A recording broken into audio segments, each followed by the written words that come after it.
Halo semuanya, welcome to our podcast yaitu Bidik, Bicara Pendidik, di mana tempat kami membahas hal-hal seputar pendidikan. Hari ini kita kedatangan narasumber yang merupakan guru les selama bertahun-tahun yang hebat dan tidak hanya mengedepankan pendidikan, tetapi juga mengedepankan karakter seorang anak dari berbagai latar belakangnya. Halo, aku Mila, aku udah jadi guru les 5 tahun belakangan ini. Langsung aja kita ke topik utama. Nah kak, banyak nih orang-orang sekarang yang mikir kalau tugasnya guru les itu cuma ngebantu anak-anak buat naikin nilai. Padahal di tempat les kakak ini kan nggak cuma buat naikin nilai, tetapi juga mengedepankan karakter anak tuh. Bener banget, aku tuh percaya kalau anak murid aku tuh bukan cuma butuh pintar, tapi juga butuh karakter yang kuat, karakter yang bagus. Jadi pas ngajar aku nggak cuma fokus soal dan jawaban, tapi aku juga fokus ke gimana mereka bersikap, mereka menghadapi masalah, mereka bersikap kepada orang yang lebih tua atau yang lebih muda. Wah, keren banget nih kak prinsipnya. Jadi bukan hanya cuma 1 ditambah 1 itu berapa, tetapi juga gimana sih cara kamu menyikapi jika nilai kamu tidak maksimal. Bener banget, aku pernah ngajar anak SD, mungkin early SD, kayak baru-baru masuk awal SD. Dia masih katakanlah tertinggal jauh sama teman-temannya yang sudah bisa membaca, menulis, menghitung. Sedangkan ini anak tuh masih sangat-sangat mentah, selalu bilang aku nggak bisa kak, aku nggak bisa. Diajarin baca aku nggak bisa, diajarin nulis juga aku nggak bisa, ini susah. Tapi aku selalu tanamkan, kamu pasti bisa. Teman-temanmu kan mereka juga dulu nggak bisa, tapi sekarang bisa karena mereka belajar. Nah dari itu aku selalu tanamin rasa percaya diri, rasa semangat untuk belajar, semangat untuk mencoba hal-hal baru, supaya anak muridku nggak menyerah segampang itu.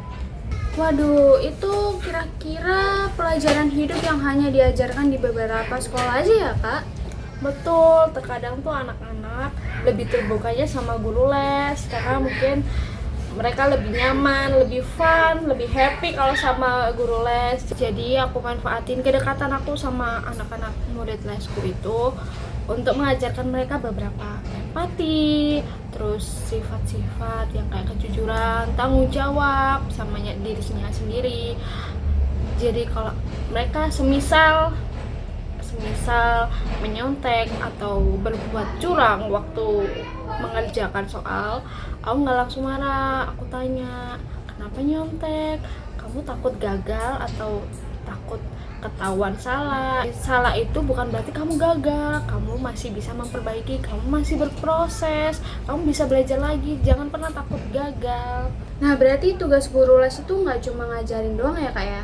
Betul, itu tuh bagian paling membahagiakan dari pekerjaan ini. Aku bisa deket sama anak-anak, aku bisa ngajarin dari hati ke hati, nggak pakai suara yang keras, tapi pakai nada yang lembut seperti ke adik atau ke saudara kecil sendiri. Ngomong-ngomong soal orang tua nih kak, ada nggak sih salah satu orang tua dari anak didik kakak itu yang berpacu hanya kepada nilai aja nih tanpa memperhatikan karakter anak tersebut? Tentu ada dong. Ya wajar lah, namanya orang tua kan pasti ingin anaknya mendapat nilai yang terbaik. Bener banget nih kak. Tapi aku selalu bilang ke ayah bundanya, bilang ayah bunda mama, kalau anaknya tidak, maksudnya nilainya tidak sesuai harapan ayah bunda, tolong jangan dimarahi. Mungkin saja kepintarannya bukan ada di akademis, tapi non akademis. Toh mereka juga kepintaran dalam bersikap, dalam menahan emosi lebih membaik dari yang sebelumnya, yang dulu kalau nggak bisa kayak marah, nggak bisa. Sekarang tuh bisa, nggak apa-apa ya kak, aku bisa coba lagi. Jadi mereka lebih terkontrol emosinya, bisa menyikapi kegagalan, bisa menyikapi masalah yang ada di dalam diri mereka sendiri. Nah berarti benar nih kak ya, kan kadang beberapa orang tua tuh suka lupa kalau pendidikan itu nggak hanya soal otak aja, tetapi pendidikan itu juga ada yang soal hati, soal etika, juga soal karakter seorang anak. Makanya aku selalu tanamin ke anak-anak untuk mereka lebih bisa mengontrol cara mereka ngomong sama orang tua, sama teman seperti apa, sama guru, sama saudara. Jadi harus bisa membedakan hal itu. Juga kalau mereka menyikapi jika ada orang yang membutuhkan bantuan, apakah mereka akan langsung menolong atau nggak mau gitu. Jadi harus dilihat dulu dari karakternya anak ini, cocoknya dikasih contoh yang seperti apa ya, hanya lewat omongan kah atau harus diberikan contoh dari perlakuan. Jadi nggak semua anak tuh sama. Yang satu bisa dikasih tahu cuman dari omongan, ada yang harus dipraktekin gini loh, jadinya kalau kamu kayak gini nanti akhirnya kayak gini. Biar mereka bisa memproses dengan sendiri, kayak oh nanti aku kalau kayak gini aku nggak ada temen dong, nanti kalau kayak gini aku nggak bisa dihargain sama orang-orang sekitarku. Jadi yang paling aku tanamin di sini itu cara mereka bersikap dan cara mereka mempunyai empati dari kecil. Itu tuh harus banget menurut aku, karena ilmu bisa dicari, tapi kalau empati itu harus ditanamkan dari kecil supaya besarnya nanti mereka tidak menjadi manusia yang kurang peka terhadap situasi sekitarnya. Nah, jadi dari cerita Kak Mila ini kita bisa tahu ya bahwa karakter anak-anak itu pasti akan berbeda. Nah Kak, aku mau tanya nih, kalau semisal orang tua selalu membandingkan anaknya, kayak anak ini sopan sedangkan kamu kenapa nggak sopan, kamu selalu memberontak, kamu selalu gini, kamu selalu gitu. Nah itu gimana sih tanggapan kakak terhadap orang tua yang seperti itu? Mungkin saya ajak bicara tapi anaknya jauh dari kita supaya tidak menyinggung hati anaknya juga. Saya ajak bicara, mama, bunda, anaknya kalau ada misalnya entah suka bicara kasar atau suka bicara kotor, itu kemungkinan dari lingkungan sekitar dia. Mungkin kalau di rumah nggak ada yang ngomong kotor atau ngomong kasar, kemungkinan dia dapat itu sewaktu bermain sama teman-temannya, entah di sekolah, entah di rumah. Karena kita nggak pernah tahu anak ini main sama siapa aja. Mungkin orang tua bisa mengontrol atau memantau pergaulan anak sewaktu di rumah. Tapi kalau orang tuanya nih kayak misalkan workaholic, jadi orang tua kan nggak bisa ya memantau. Nah, betul. Jadi lingkungan sekitar dia juga berpengaruh. Maka dari itu aku selalu bilang, kalau memang mama merasa tidak pernah mengajarkan hal-hal buruk, kemungkinan dari lingkungan sekitar dia, tontonan yang dia lihat, apalagi anak yang sekarang udah pegang gadget, Bener banget. itu rawan banget ya. Jadi saya selalu usahakan bilang kalau bisa anaknya dikurangin, sangat-sangat dikurangin untuk diberi gadget. Biarkan dia bermain, belajar, jangan keterusan pegang gadget. Jadi untuk mengeksplor dunia luar juga ya Kak, biar sensorinya terbentuk gitu. Iya, karena aku pernah ada kasus, dia anak les di aku, baru masuk itu setelah diajak temennya kan, temennya juga les di aku. Dari awal tuh aku ngelihat anak ini kok beda ya, matanya tuh tahu nggak sih, kayak waktu diajarin tuh nggak fokus, kayak suka ngeliat ke atas, terus kalau diajak ngomong nggak nyambung. Terus aku tanya, adik kamu main HP nggak? Iya, jadi dia sepulang sekolah, sepulang les, full time itu HP. Sampai waktu mau tidur dia pegang HP.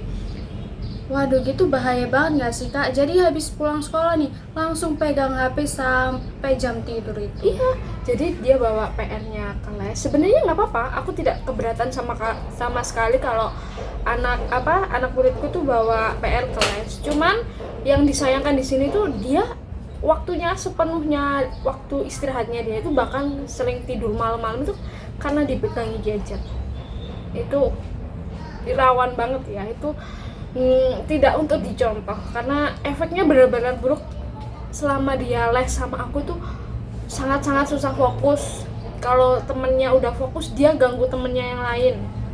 Sebenarnya aku masih bisa nahan, tapi kalau misalnya ngebuat dia fokus tuh susah banget karena pikirannya udah kemana-mana, nggak pernah bisa fokus.